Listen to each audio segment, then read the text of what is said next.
ইরানের সাথে যুক্তরাষ্ট্রের উত্তেজনার মধ্যেই হঠাৎ দ্রুততার বৈঠকে বসেন মার্কিন প্রেসিডেন্ট ডোনাল্ড ট্রাম্প ও ইসরায়েলের প্রধানমন্ত্রী বেনিয়ামিন নেতানিয়াহু।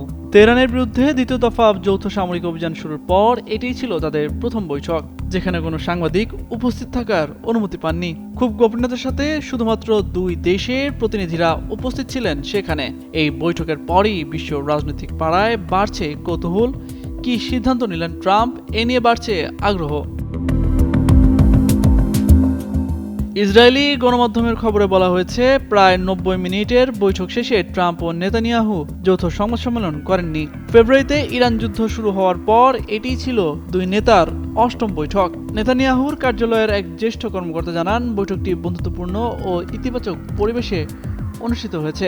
এতে ইরান ইস্যু নিয়েও আলোচনা হয়েছে।